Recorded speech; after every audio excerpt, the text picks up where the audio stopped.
అందరికీ praise the lord.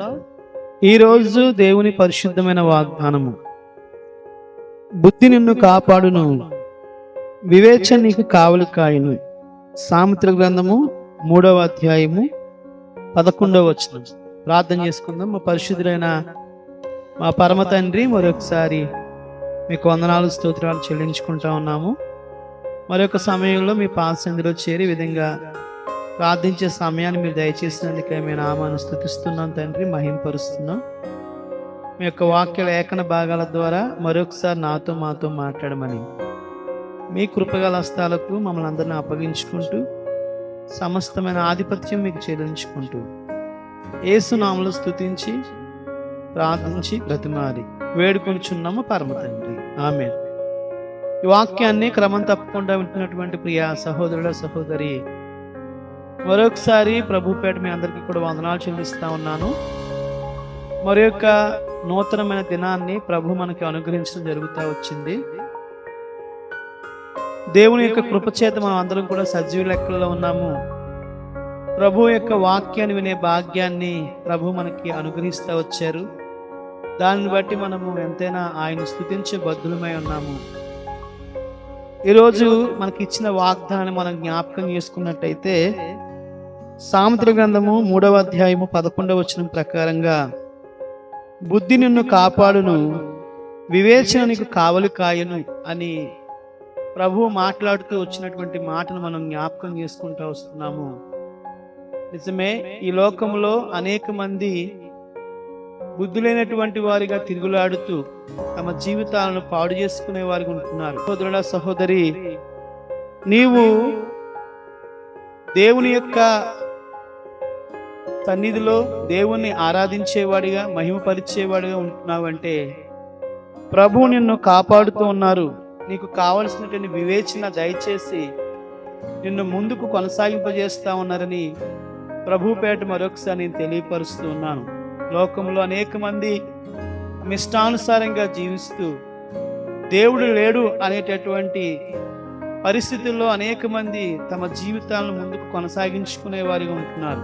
కానీ ఈ ఉదయకాలాన ప్రభు వాక్యాన్ని జ్ఞాపకం చేసుకునే గొప్ప కృప, దేవుని వాక్యం ద్వారా మనం ఎప్పటికప్పుడు సరి చేసుకోవడానికి, దేవుని వాక్యం ద్వారా ఎప్పటికప్పుడు మనము దేవుడికి ఇష్టమైనటువంటి వారిగా మార్చబడటానికి ప్రభు మన పట్ల ఎంతగానో కృప చూపిస్తూ ఉన్నారు. తప్పిపోయిన కుమారుడు గురించి కూడా మనం ఆలోచించినప్పుడు లూకాసు వార్త 15వ అధ్యాయంలో రాయబడతా వచ్చింది, బుద్ధి వచ్చినప్పుడు మరలా తిరిగి తండ్రి దగ్గరికి వచ్చినట్లుగా మనం వాక్యంలో చూడవచ్చు. ఈ లోకంలో అనేక మంది మరి దేవుని సన్నిధి నుంచి దూరం అయిపోవడానికి, దేవుని యొక్క మరి ప్రణాళికలోంచి వేరుపరచబడడానికి గల కారణం సాతాను వారికి లోకాన్ని చూపించి లోక ఆశలోకి ఆకర్షించడమే.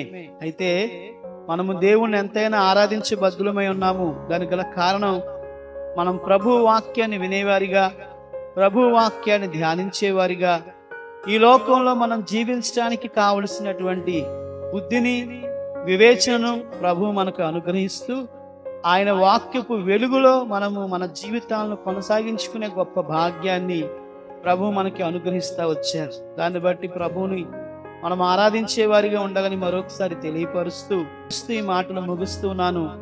రండి ప్రార్థన చేసుకుందాం. మా పరిశుద్ధులైన మా పరమ తండ్రి, మరొకసారి మీకు వందనాలు స్తోత్రాలు చెల్లించుకుంటా ఉన్నాము. ఈ దినాన్న మరి సామెతలు 3వ అధ్యాయం 11వ వచనం ప్రకారంగా మాతో మీరు మాట్లాడేందుకే వందనాలు స్తోత్రాలు చెల్లించుకుంటా ఉన్నాను తండ్రి. అయ్యా, మరి బుద్ధి, వివేచనలు, సర్వ సంపదలు మీ అందు గుప్తమై ఉన్నాయని ప్రభువా, మరి మీ యొక్క వాక్య లేఖన భాగాల్లో మీరు రాయించినందుకే మీ నామాన్ని స్తుతిస్తున్నాం, మహింపరుస్తున్నాను తండ్రి. మీ యొక్క మాటల ద్వారా మేము దేవా మరి ఆదరించబడుతున్నాం, ధైర్యపరచబడతా ఉన్నాం అయ్యా, సరిచేయబడతా ఉన్నాము తండ్రి. మీకు ఇష్టమైనటువంటి వారిగా మేము మార్చబడుతూ ఉన్నాం. అందరి బట్టి మీ నామాన్ని స్తుతిస్తా ఉన్నాను తండ్రి. లోకంలో అనేక మందికి లేని గొప్ప ధన్యత అయ్యా, మరి మీ వాక్యాన్ని చదివే భాగ్యం, వినే భాగ్యము, దాన్ని అనుసరించి జీవించే భాగ్యాన్ని అయ్యా మా అందరికీ మీరు దయచేసినందుకే వందనాలు స్తోత్రాలు.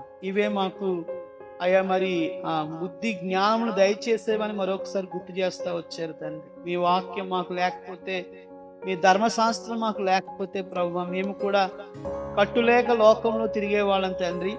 అలాంటి పరిస్థితుల నుంచి మమ్మల్ని తప్పించి ప్రభువా మరి మీ వాక్యాన్ని ధ్యానించే భాగ్యాన్ని, మీ వాక్యాన్ని అనుసరించి జీవించే భాగ్యాన్ని మా అందరికీ దయచేసినందుకే వందనాలు స్తోత్రం. ఎంతమంది అయితే ఈ మాటలు విన్నారో వారి జీవితంలో ప్రభువా ఇంకా మీ వాక్యాన్ని ప్రేమించడానికి, మీ మాటలను ప్రభువా వారి హృదయంలో చేర్చుకుని వారు దేవా దాన్ని అనుసరించి జీవించడానికి సహాయం చేయమని ప్రార్థన చేస్తా ఉన్నాను. మరొకసారి ఈ యొక్క వాక్యాన్ని వింటున్న ప్రతి కుటుంబాన్ని పేరు పేరున దీవించమని, ఆశీర్వదించమని, ప్రతి వారి అవసరాల అక్కర్తలు ప్రభువా మరి మీ నామంలో తీర్చి మీ నామానికి మహిమ తెచ్చుకున్నామని మీ పాదాలు పట్టుకుని బ్రతిమాలుకుంటున్నాం. అదేవిధంగా మా గర్భిణీ స్త్రీని కూడా మీరు జ్ఞాపకం చేసుకున్నాను. బ్లెస్సీ కొరకు, కృష్ణవేణి కొరకు, స్నేహ గురించి ప్రార్థన చేస్తున్నాం. శుభదినాల కొరకు మీరు సిద్ధపరిచి మహిని పొందుకునండి. ఉద్యోగాలకు ఎదురు చూస్తున్న బిడ్డను కూడా మీరు జ్ఞాపకం చేసుకున్నామని మీ పాదాలు పట్టుకుని బ్రతిమాలుకుంటున్నాం. చిన్నాన్ని మీరు జ్ఞాపకం చేసుకున్నాడు ప్రభువా, తనకు మంచి జాబును మీరు దయచేసి మీ నామానికి మహిమ తెచ్చుకోమని ప్రార్థన చేస్తా ఉన్నాను తండ్రి. అదేవిధంగా దేవా మరి ఏ అవసరతో అక్కరతో ప్రభువా మీ వైపు చూస్తున్నారో వారి అవసరతల అక్కరతను మీ నామంలో తీర్చండి.